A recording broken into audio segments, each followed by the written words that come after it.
Resident evil சீரீஸ்ல வர கடைசி படம் resident evil the final chapter எப்படி இருக்கு பாப்போம்.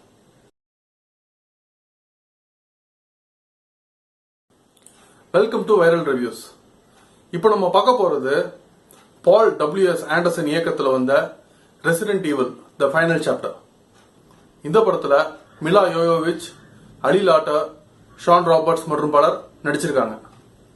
இந்த படத்தோட கதை பத்தி பாத்தீங்கன்னா, மிலா யோயோவிச் பாலடைஞ்ச ஒயிட் ஹவுஸ்ல இருந்திருக்கிறாங்க. அம்பர்லா கார்பரேஷன் டி வைரஸை வெளியே விட்டதுனால ஊர்ல எங்க பார்த்தாலும் ஜாம்பிஸா இருக்காங்க. இவங்க சர்வைவ் பண்ண மனுஷங்களை தேடி சுத்துறாங்க. இவங்க யார சந்திக்கிறாங்க. அப்போ ரெட் குவீன் இவங்கள வந்து ரக்கூன் சிட்டில இருக்க ஹைவுக்கு கூப்பிடுறாங்க. அங்க என்ன நடக்குது, இவங்க ஜோம்பிஸை எப்படி கொல்றாங்க, இதுதான் மீதி படம். ரெசிடென்ட் ஈவில் சீரீஸ்ல வந்த கேம்ஸையும் மூவிஸையும் கம்பேர் பண்ணி பாத்தீங்கன்னா, கேம்ஸ் சூப்பர் ஸ்டார் மாதிரியும் படங்கள் பவர் ஸ்டார் மாதிரியும் இருக்குது. படம் ஆரம்பிக்கும் போது பழைய ப்ரீக்வல்ஸ்ல இருக்கிற சீன்ஸை கொஞ்சம் காமிக்கிறாங்க. ப்ராபப்ளி ப்ரீக்வல்ஸ் பார்க்காம இந்த படத்தை பார்க்குற ஆடியன்ஸ்க்காக காமிக்கிறாங்க போல இருக்குது. இல்ல யாருக்குன்னா ப்ரீக்வல்ஸ் பார்த்தவங்கள ஞாபகப்படுத்தி விடுறதுக்காக காமிக்கிறாங்களோ என்னவோ தெரியல.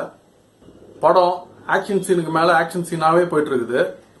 படம் கதை சொல்ல எடுத்தாங்களா இல்ல வெறும் ஆக்ஷன் சீன்ஸ் எல்லாம் காமிக்கிறதுக்காகவே ஒரு கதை உண்டாக்கலாங்கிற மாதிரி ஒரு டவுட் தோணுது.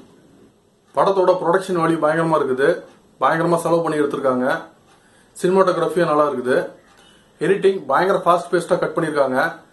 ஜாம்பிஸ் வச்சு நிறைய பயப்படுத்துற சீன்ஸ் வச்சிருக்காங்க. உதாரணத்துக்கு சும்மா நடந்து போயிட்டு இருக்கும் போது இல்ல சைலண்டா இருக்கும் போது டக்குன்னு ஸ்கிரீனுக்கு முன்னாடி வந்து பயப்படுத்துற மாதிரி சீன்ஸ் வச்சிருக்காங்க. ஒன்னு தடவை வரும்போது நம்மள வந்து பயப்படுத்த வைக்குது, நல்லா இருக்குது. ஆனா படம் ஃபுல்லா நிறைய இடத்துல வச்சு நம்மள வந்து போர் அடிக்க வச்சுட்டாங்க. படத்துல பெரிய லெவல்ல லாஜிக் இல்ல. ஹீரோயின் சண்டையை லீட் பண்றாங்க. எப்படி லீடர் ஆனாங்க, எப்படி எல்லாரும் இவங்களை ஃபாலோ பண்றாங்க, இதுக்கு ஏத்த சீன்ஸ் எங்கேயுமே காமிக்கல. மொத்தத்துல இந்த படம் ரெசிடென்ட் ஈவில் சீரீஸ்ல இருக்க கடைசி படம் சொல்லி சொல்றாங்க. அதை நம்பி போய் படத்தை போய் பார்த்து ஏமாந்துடாதீங்க. இதுக்கு பதிலாக ரெசிடென்ட் ஈவில் கேம்ஸை ஒரு முறை விளையாடுங்க. தமிழ்ல லேட்டஸ்ட் மூவி ரிவ்யூஸ்க்கு எங்க யூடியூப் சேனலை சப்ஸ்கிரைப் பண்ணுங்க.